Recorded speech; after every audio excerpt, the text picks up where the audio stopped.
Hoje nós vamos ver um relato do Evangelho de Lucas falando sobre a questão do serviço. É melhor ser um servo inútil do que um senhor fútil. Então, curta, compartilhe esse conteúdo com seus amigos e se inscreva aqui no nosso canal do YouTube, também ativando o sininho para você receber todas as notificações das publicações da IBNU.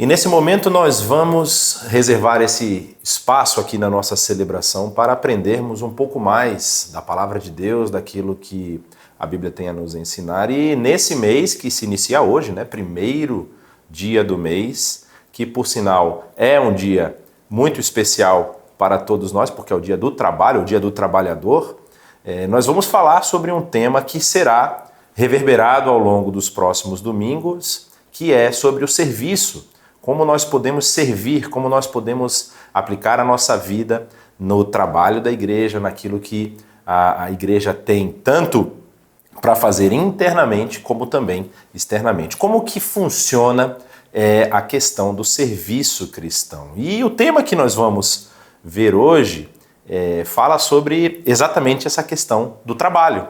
Ou seja, é melhor ser um servo inútil do que um senhor fútil, baseado lá no que está escrito no Evangelho de Lucas, capítulo 17. E antes da gente adentrar no texto que nós vamos ler e vamos estudar hoje, eu queria lembrar a respeito desse Evangelho, como que foi a construção desse Evangelho, como que nós chegamos até essa posição e por que esse Evangelho é tão importante. Você sabe que Lucas ele é um dos 3 evangelhos sinóticos. E o que significa isso?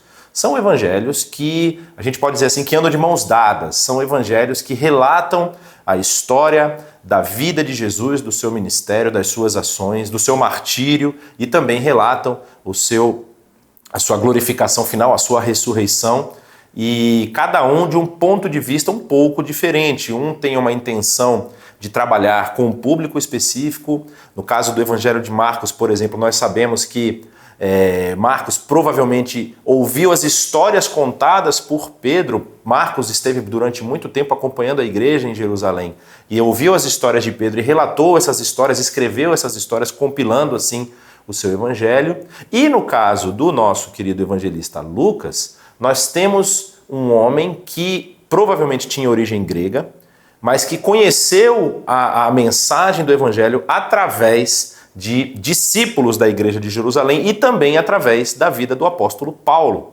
E inclusive lá em Atos capítulo 16 vai mostrar o momento da trajetória de Lucas, onde ele começa a acompanhar o apóstolo Paulo nas suas viagens. Isso acontece na segunda viagem missionária do apóstolo Paulo, quando ele está passando na cidade de Troade. E naquele momento há uma mudança ali no verbo, quando ele vem dizendo Paulo e Silas viajaram, passaram, fizeram. A partir de Troade você vê ele falando, nós entramos no navio, nós fizemos isso, como ele se incluindo na história. Então todos os relatos que nós vamos ver no Evangelho de Lucas estão justamente acompanhados dessa pesquisa que ele faz, como ele indica no seu livro, no seu documento histórico aqui. E essa pesquisa provavelmente passou por conhecer esses outros 2 evangelhos que, de acordo com a maioria dos estudiosos, já estavam produzidos, já haviam sido escritos no momento em que Lucas vai escrever, tanto o Evangelho de Lucas como também o livro de Atos dos Apóstolos. E por que isso é importante? Porque a maioria dos estudiosos vai dizer que você tem 3 relatos, o relato de Mateus, que busca demonstrar para um grupo específico, normalmente é apontado para o grupo de judeus que estão ali querendo entender essa questão do messianismo em Cristo Jesus. Então ele escreve um evangelho para contar essa história, para mostrar para esse grupo judeu que Jesus cumpria todas as determinações das profecias do Antigo Testamento. Já o Evangelho de Marcos, como eu já mencionei, é um evangelho que relata mais as experiências e as lembranças do apóstolo Pedro. E aí por isso você até vê uma questão cronológica não tão bem organizada. Ele conta os relatos fora da ordem dos outros 2 evangelhos. Mas no caso do evangelista Lucas, a maioria dos estudiosos vão dizer que a pesquisa dele colocou em ordem cronológica aos eventos, ou seja, Lucas ele trabalha dentro da história dos acontecimentos da vida de Jesus de uma forma a organizar todos esses acontecimentos para que você tenha noção de como começou, como se desenvolveu e como finalizou o ministério terreno aqui do nosso Senhor Jesus. E por que que isso é importante? Porque nós estamos numa posição no evangelho dele que está se encaminhando para o final do ministério. O evangelho de Lucas tem 24 capítulos, nós estamos aqui no capítulo 17. E no capítulo 17, já não tem muitos capítulos mais para frente para mostrar a chegada de Jesus em Jerusalém, os eventos que ocorreram lá, a sua discussão com os líderes do templo e todos os embates que ele teve tanto com fariseus como com saduceus e os outros partidos religiosos da época que estavam trabalhando e fazendo os seus trabalhos ali na região de Jerusalém e, posteriormente, o seu julgamento e a sua morte. Então, já estamos caminhando para esse final ministerial da vida de Jesus. E por que que isso é importante? Porque se você acompanhar, se você quiser fazer isso depois, eu recomendo que você leia o Evangelho sequencialmente, você vai perceber que as conversas, os embates, a forma como Jesus estava tratando as pessoas naquele momento da história, ela vai tomando um tom maior de gravidade. Jesus ele vai cada vez demonstrando mais e mais para aquelas pessoas que elas precisavam tomar uma posição. E no evangelho aqui de Lucas, no capítulo anterior ao 17, nós vamos ver Lucas falando duramente contra aqueles líderes religiosos, especialmente fariseus e doutores na lei, que tinham uma responsabilidade em explicar e viver de uma forma digna do chamado que eles receberam.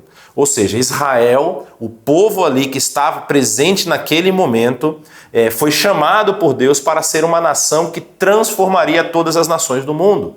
Só que o povo judeu, de certa forma, que eu não quero generalizar, mas a grande parte do povo judeu não aceitou ou não conseguiu cumprir essa tarefa tão difícil. E por conta disso, até o texto do Antigo Testamento vai relatar, o povo foi levado ao exílio, porque eles se afastaram dos mandamentos de Deus, eles se afastaram das recomendações e das determinações que Deus havia passado tanto por Moisés, como também por Josué, pelos juízes, por Samuel e pelos reis que fizeram aquilo que o Senhor mandava. E depois ele ainda mandou profetas para avisar o povo que eles estavam fora dos preceitos daquilo que Deus havia passado na lei e na Torá. E aí, no momento em que Jesus está vivendo, a liderança religiosa, não apenas a liderança do templo, que era uma liderança específica, mas também os outros líderes que estavam espalhados pelas sinagogas do território de Israel, estavam deturpando, estavam acrescentando, removendo informações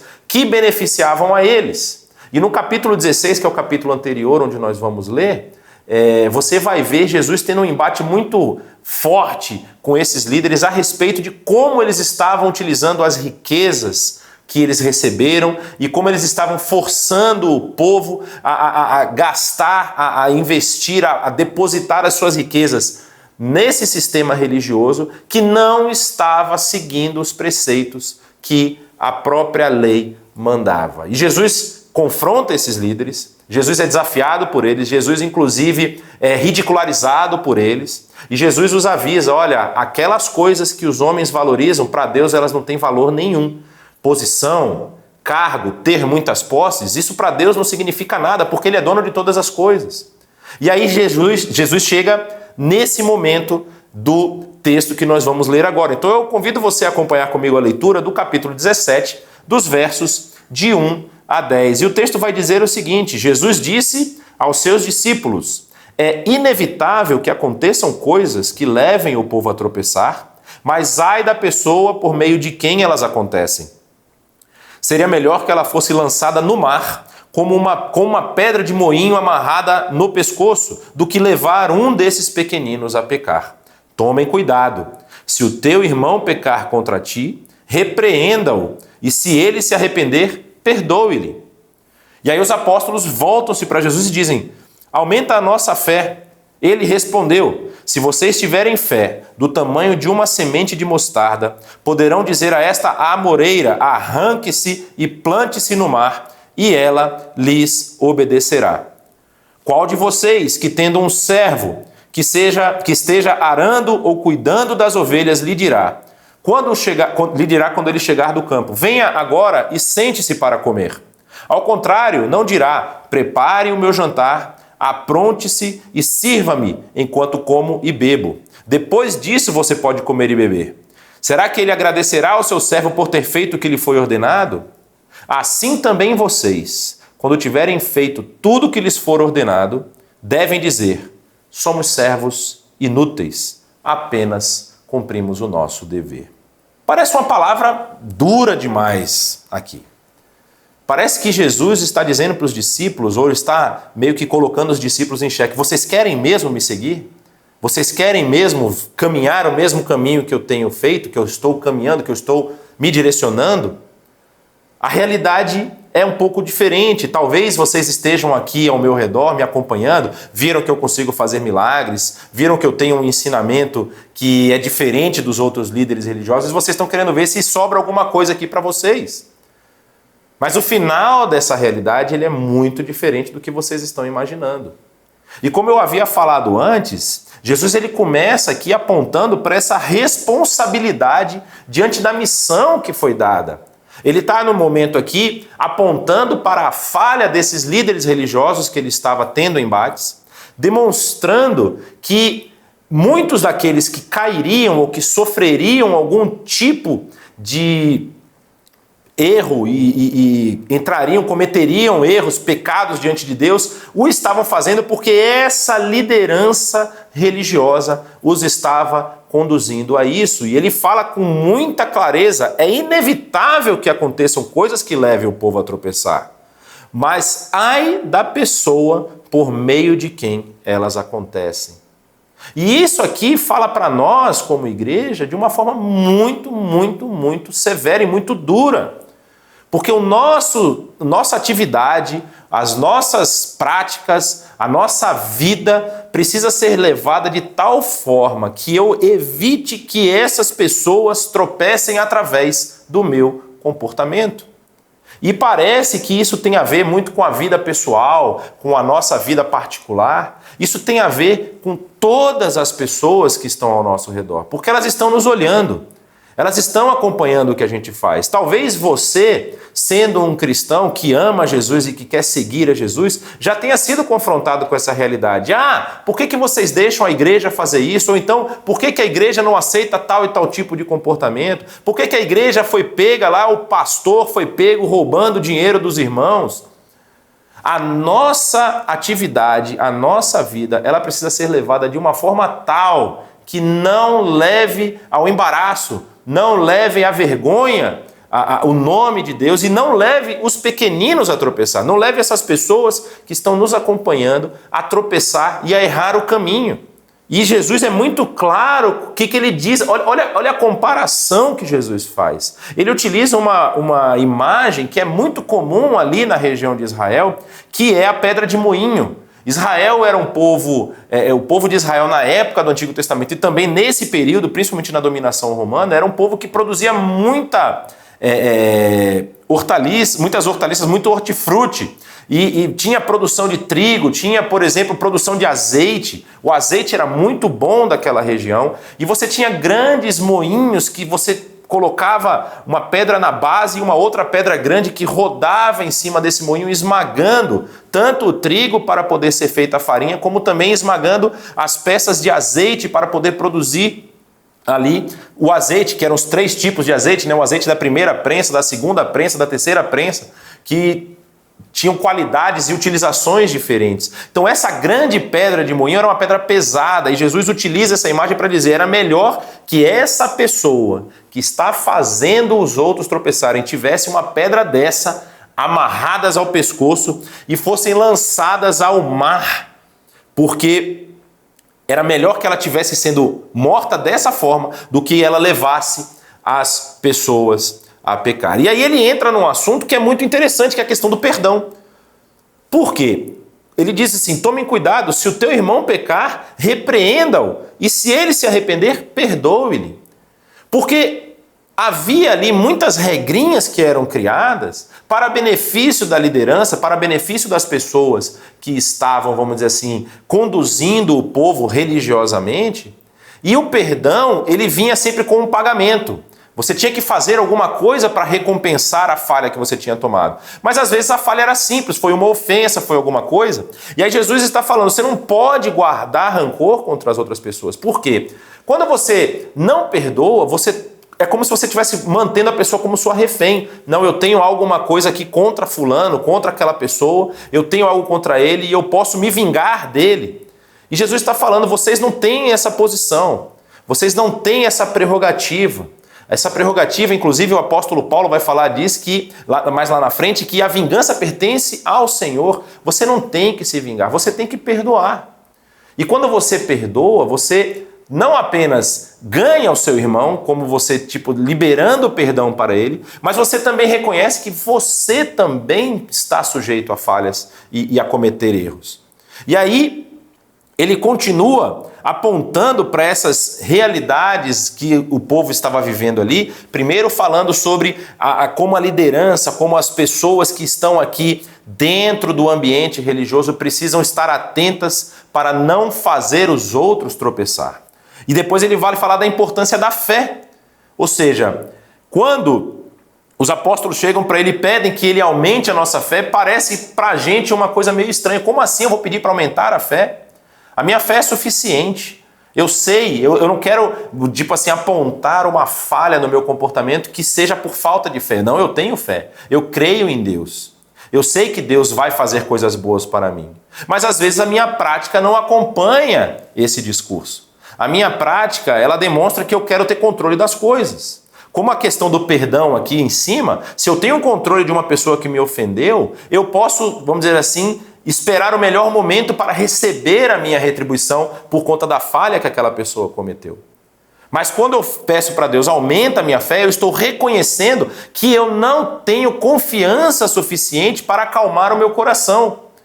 Eu ainda fico com inseguranças, eu ainda fico com incertezas. Isso é uma coisa natural. Você olha aqui que os discípulos, e não só os discípulos, o termo aqui é os apóstolos, que eram aqueles que estavam acompanhando Jesus desde o início do seu ministério, quando Jesus convoca aqueles 12 homens para andar com ele. Esses que estão andando com Jesus pedem que ele aumente a fé deles. Eles também estavam enfrentando dificuldades, enfrentando incertezas, porque a metodologia e toda a doutrina que Jesus estava passando era completamente diferente daquilo que eles já tinham visto até esse momento. E aí eles agora estão em dúvida, peraí, como é que eu vou fazer isso? E talvez você enfrente isso, eu sei que eu já enfrentei. Será que eu estou caminhando corretamente? Será que o que eu estou fazendo está de acordo com aquilo que Deus quer que eu faça? E aí esse pedido tão natural, como uma criança pede para o seu pai, quando está pedindo colo, aumenta a nossa fé, nos faz ter mais certeza, mais confiança de que aquilo que nós estamos fazendo corresponde com essa realidade que você, nosso Senhor Jesus o Senhor deles e o nosso Senhor, está apresentando naquele momento. E aí a resposta de Jesus diz o seguinte: se vocês tiverem fé do tamanho de uma semente de mostarda, que das hortaliças ali era uma semente das menores, talvez a menor das sementes, é um grãozinho muito pequeno, porém produz uma árvore que até os animais, as aves podem se abrigar nela.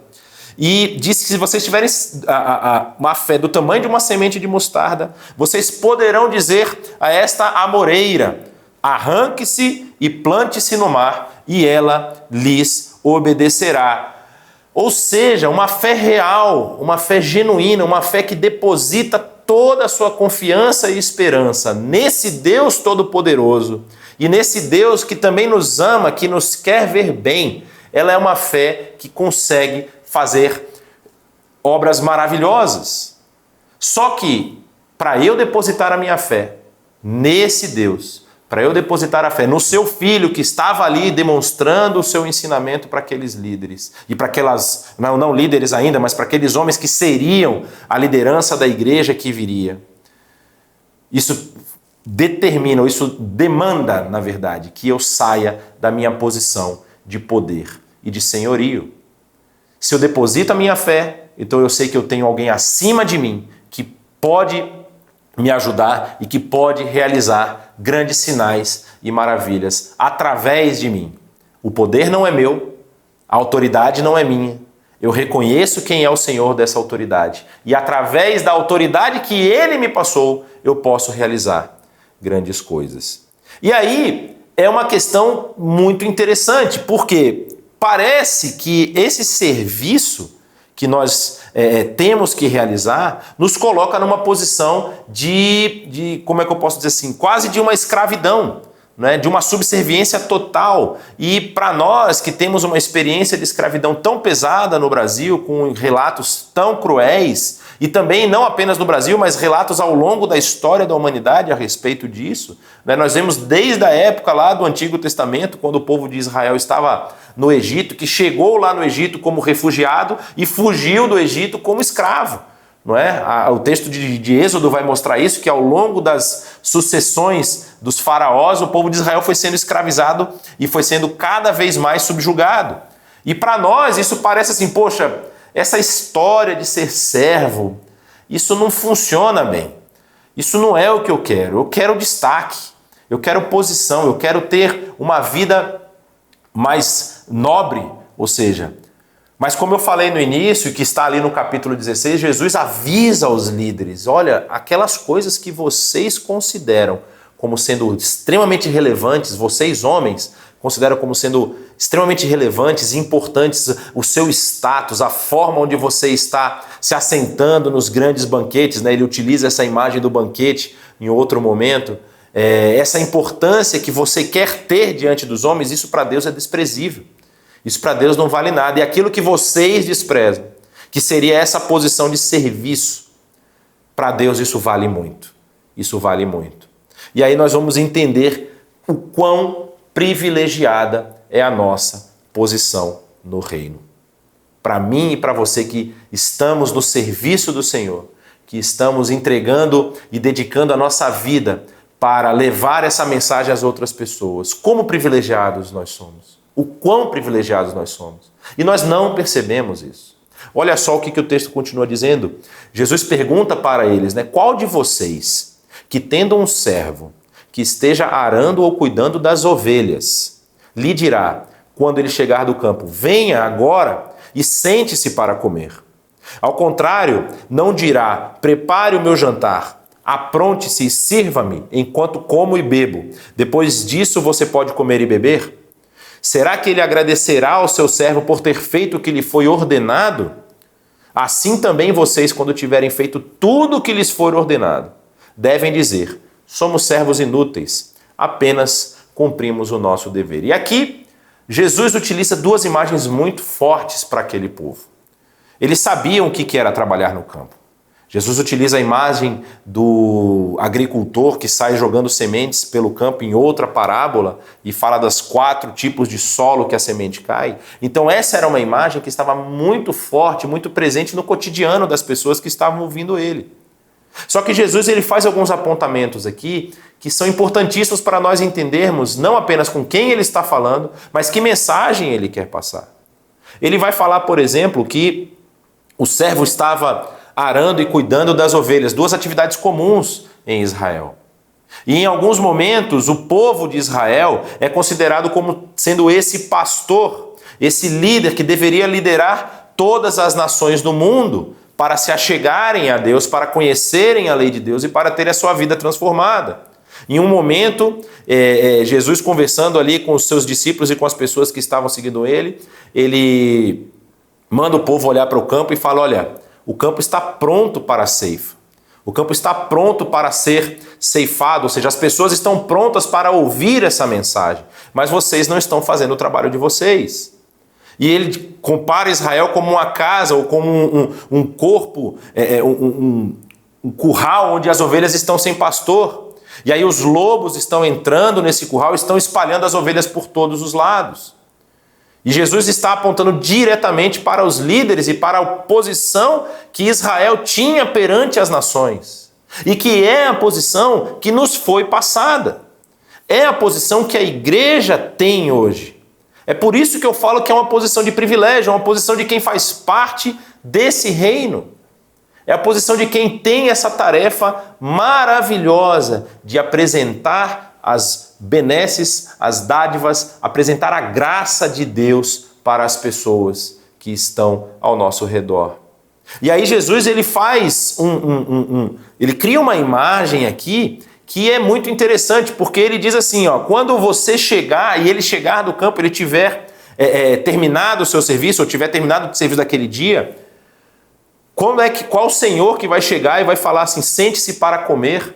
Ou seja, Jesus ele está falando, olha, eu sou esse senhor e cheguei aqui, e vocês agora querem se assentar na mesa comigo, sendo que vocês não terminaram o serviço de vocês, sendo que vocês não fizeram direito o trabalho de vocês, sendo que vocês não executaram as tarefas que deveriam ter executado. E vocês agora querem se sentar comigo. Ou seja, vocês acham que um senhor que tem um servo desse vai falar para o servo sentar com ele, antes não vai mandar ele servi-lo? Não vai mandar ele cumprir o resto das tarefas que ele tem para fazer? E aqui parece que Jesus está fazendo justamente essa transposição dessa mensagem para a missão dele. Ele aqui como esse senhor que chega para se assentar na mesa, e ele vai falar, agora vocês precisam se preparar, precisam cumprir o resto da missão de vocês. E no final ele vai dizer assim, será que ele agradecerá ao servo por ter feito o que lhe foi ordenado? E a realidade, nós sabemos, é que o servo não fez o que lhe foi ordenado. A realidade aponta para um povo que não cumpriu o que Deus havia determinado para aquele povo. E quando eu falo povo aqui, é obviamente que eu não quero generalizar todos aqueles que são descendentes de Abraão, não cumpriram. Tiveram vários, e a Bíblia relata a história de vários homens e mulheres que, inclusive, foram massacrados, alguns deles foram exilados, por quererem cumprir a vontade de Deus para com o povo. E o povo não o seguiu. O povo causou muitas mortes, matou muitos profetas, porque o povo não queria dar atenção e dar ouvidos a mensagem que estava sendo passada. Então, esse grupo de Israel que desobedeceu e que se afastou da vontade de Deus é como esse servo aqui que agora quer sentar na mesa do seu Senhor. E muitas vezes nós, como igreja, também estamos seguindo o mesmo caminho. Nós estamos realizando coisas e buscando posições de destaque, posições hierarquicamente espirituais mais elevadas, achando que nós estamos cumprindo o nosso dever. Quando o nosso dever era esse aqui, era para nós olharmos para os campos, para nós apacentarmos as ovelhas e para nós irmos buscar aquele trigo que está pronto para a ceifa. E nós não estamos fazendo isso. Em vários momentos da história a igreja falhou e tem falhado. E aí nós temos que ter a atenção do que esse texto tem para nós. Que nós precisamos executar fielmente a tarefa que nos foi passada. E aí vem uma questão interessante. Depois que nós fizermos tudo isso, nós temos que achar que fizemos um bom trabalho? Não é isso que Jesus aponta. Quando vocês tiverem feito tudo o que lhes foi ordenado, vocês devem dizer, nós somos servos inúteis. Apenas cumprimos o nosso dever. Jesus, ele dá esse recado, não apenas para os seus discípulos que estão ali com ele, mas para as pessoas que estão ouvindo ao seu lado, ao seu redor, para que elas tenham consciência de que aquilo que foi pedido para Israel, aquilo que foi pedido para que o povo de Israel, a nação de Israel fizesse, e muito mais importante, para aqueles líderes que foram separados. Você lembra que das 12 tribos de Israel, depois sai uma tribo, entram mais duas e ficam aí um total de 13 tribos. Uma delas era exclusiva para realizar o trabalho do templo, para realizar a conexão entre esse povo e o seu Deus. E Jesus está mostrando para ele, vocês não podem agora achar que são merecedores de alguma coisa, porque nem a tarefa que foi dada para vocês cumpriram. E muitas vezes na igreja, que nós fazemos parte, nós temos sido falhos também em cumprir essa tarefa. E já estamos querendo exigir que esse Senhor nos coloque nos lugares mais importantes, mais relevantes. Quando nós vemos o que o texto bíblico nos apresenta, nós temos que saber que, após cumprirmos o nosso dever, nós ainda somos inúteis, porque somente fizemos o que nos foi mandado. E aí você pode se perguntar, mas isso é impossível. Isso é impossível de fazer. É muito difícil, a vida é muito corrida, é muito pesado. Se for esse tipo de evangelho, eu não quero fazer parte disso. Eu quero fazer outra coisa. A questão é que quando você faz parte desse reino, quando você passa a pertencer a esse reino, e aí eu falo de um pertencimento real, eu não falo apenas de você frequentar uma igreja, eu não falo apenas de você ter sido ensinado a participar, a cantar as músicas que nós cantamos, a fazer as atividades que as igrejas fazem por aí, a seguir um ritual. Quando essa verdade ela entra no seu coração, quando você entende o que foi feito para que você pudesse entrar nesse reino, esse serviço ele não se torna um peso, ele se torna gratidão. Você faz isso porque você quer agradecer pelo que você recebeu. Os discípulos ainda não haviam entendido isso. Esse versículo anterior aqui, esse pedido para aumentar a fé, é uma declaração direta. Senhor, a gente está em dúvida. Eu não estou entendendo isso. É assim mesmo? E Jesus vai ter que depois ensiná-los. Até depois da sua morte, da sua ressurreição, ele precisa voltar aos discípulos e mostrar, tá vendo? Tudo aquilo que eu falei era verdade. Agora vocês vão receber um poder que vai vir do alto. E é esse poder que nos capacita a sermos esses servos. Esse Espírito que habita em nós quando nós entregamos a nossa vida ao Senhor Jesus, quando nós vemos o seu sacrifício, vemos a sua missão, e nós assumimos que agora nós fazemos parte desse reino através da graça que nos foi concedida. Esse serviço, ele passa a ser natural para a gente. E você quer ver uma coisa? O próprio Senhor Jesus demonstrou isso. Eu vou ler com vocês 2 pedaços mais para frente aqui do Novo Testamento, para vocês entenderem que Jesus não estava falando essas coisas da boca para fora. Jesus demonstrou isso aos seus discípulos e viveu isso de uma forma tão maravilhosa, tão especial, que não tem como nós pensarmos outra forma quando nós estamos aqui e somos abençoados e somos agora entendemos que somos também recebedores dessa graça. Não tem outra forma de viver que não seja para servir os nossos queridos irmãos. Lá no Evangelho de João, no capítulo 13, a partir ali do início do capítulo 13, começam a narrativa de João a respeito da última ceia que Jesus passou com seus discípulos. Era aquela ceia de Páscoa, a ceia do Pêssar, e lá João relata vários momentos dessa ceia, onde Jesus está ensinando, também está orando pelos seus discípulos, mas bem no iniciozinho, o texto vai nos dizer, a partir do verso 3, que Jesus já sabia que o Pai havia colocado todas as coisas debaixo do seu poder e que viera de Deus e estava voltando para Deus. Assim, levantou-se da mesa, tirou a sua capa e colocou uma toalha em volta da cintura. E depois disso derramou água numa bacia e começou a lavar os pés dos seus discípulos, enxugando-os com a toalha que estava em sua cintura. Isso era um sinal de honra, era um sinal que o anfitrião fazia com seus convidados. Quando eles vinham lá, não havia tanta calçamento, eles andavam muito em barro, então você lavava o pé do seu convidado como um sinal de honra. Eu estou honrando o meu convidado, e Jesus está fazendo isso aqui com seus discípulos. Chegando-se a Simão Pedro, que lhe disse: Senhor, vais lavar os meus pés? Ou seja, Pedro estava entendendo que Jesus ele tinha uma honra maior. Ele era o mestre. Como assim o mestre estava lavando o seu pé? Jesus responde: não, você não compreende agora o que estou fazendo, mais tarde, porém, entenderá. Disse Pedro: não, nunca lavarás os meus pés. Jesus respondeu: se eu não lavar os pés, você não terá parte comigo. Então Simão Pedro respondeu: então, Senhor, não apenas os meus pés, mas também as minhas mãos e a minha cabeça. Ou seja, já faz o serviço completo, né? Por que vai lavar só o pé? Já lava a mão, lava a cabeça, me dá logo uma limpeza mais profunda.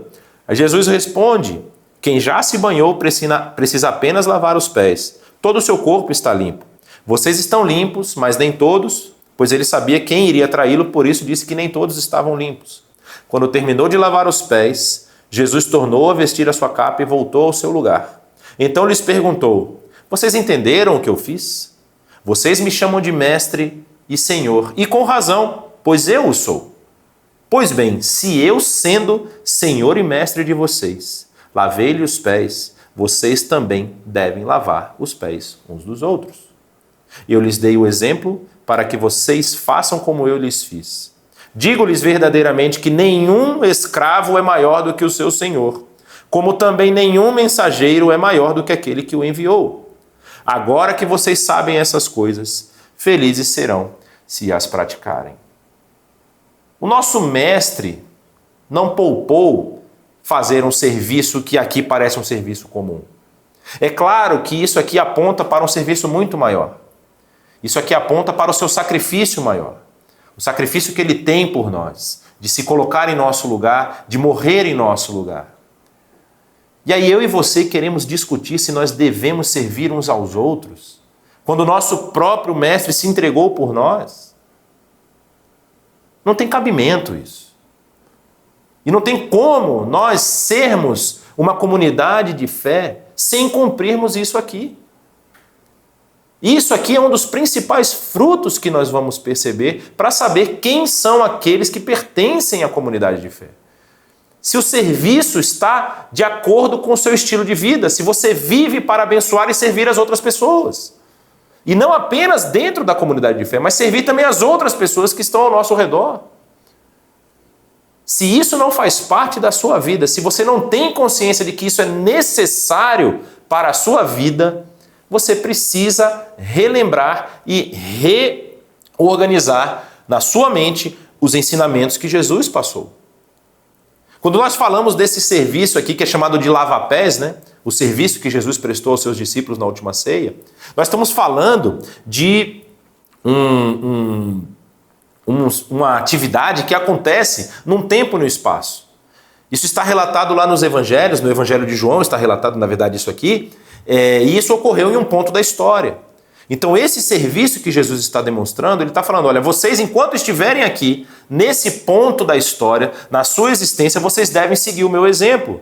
Mas nós temos um outro relato que acontece na carta do apóstolo Paulo à igreja em Filipos. Capítulo 2, a carta aos Filipenses, onde Jesus ele executa novamente esse serviço, mas agora de uma forma atemporal e universal. Olha o que diz o texto, diz o seguinte: seja a atitude de vocês a mesma de Cristo Jesus, que embora sendo Deus, não considerou que o ser igual a Deus era algo a que devia se apegar, mas esvaziou-se a si mesmo, vindo a ser servo, tornando-se semelhante aos homens. E sendo encontrado em forma humana, humilhou-se a si mesmo e foi obediente até a morte, e morte de cruz. Por isso Deus o exaltou à mais alta posição e lhe deu o nome que está acima de todo nome, para que ao nome de Jesus se dobre todo o joelho nos céus, na terra e debaixo da terra, e toda a língua confesse que Jesus Cristo é Senhor, para a glória de Deus Pai. Esse relato aqui, que é registrado por Paulo na sua carta, alguns estudiosos vão dizer que fazia parte de um hino. Era um dos hinos que eram entoados nos encontros da igreja cristã primitiva. Mas esse hino que ele relata aqui, relata justamente todo esse período, toda essa missão que o Senhor Jesus veio cumprir aqui na terra. Ele era Deus, ele estava com Deus, mas ele não se apegou a isso e se esvazia dos seus poderes, da sua autoridade divinas, para que se torne como um homem.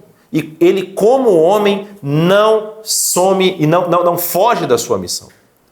É interessante que no relato final ali da vida de Jesus, a tensão, e isso já foi até comprovado cientificamente, a tensão que Jesus passou nos momentos finais, que o fez suar sangue, foi tamanha que os cientistas falam que é algo raríssimo de acontecer. É possível, mas é raríssimo, porque a pessoa está num nível de tensão arterial tão grande que as veias capilares se rompem e ele começa a suar sangue. Imaginem o Senhor de toda a história, por quem todo o universo foi construído, como diz João, capítulo 1, tudo que foi feito foi através dele, nada do que foi feito não foi feito sem ele. O Senhor da glória se desfaz, se desarma, se desmonta de toda essa glória e majestade que ele tinha para estar comigo aqui, estar com você e cumprir a sua missão. A tensão no final suando sangue, o sofrimento que ele passou naquela madrugada, a crucificação que era um ato totalmente execrável dentro da história romana, e Jesus passa pelo pior tipo de condenação que havia na época, que era ser humilhado, que era sofrer. E eu e você muitas vezes não queremos servir. E eu e você achamos que temos direito de exigir alguma coisa de Deus. O meu desejo é que essa mensagem que você ouviu aqui, de Lucas capítulo 17, ressoe no seu coração, como tem ressoado no meu nos últimos dias. Que tipo de servo eu quero ser? Será que eu quero ser um servo que acha que é Senhor?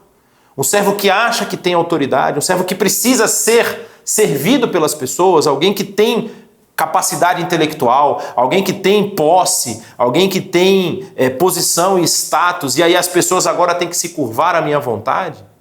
Ou será que eu consigo enxergar que a minha vida precisa ser uma vida para abençoar as outras pessoas, precisa ser uma vida para a transformação do mundo em que eu estou, precisa ser uma vida em que cumpre a missão que nos foi dada pelo nosso Deus e Pai. E depois de eu ter feito tudo isso, eu tenho que olhar para a minha vida e dizer, eu fui um servo inútil, porque eu apenas cumpri o que me foi dado como missão. Que Deus abençoe a sua vida, que você possa viver esse serviço real, não por obrigação, mas que a graça de Deus, ela transborde de tal forma no seu coração, que você entenda que é com alegria que nós devemos servir uns aos outros. Um forte abraço e até a próxima.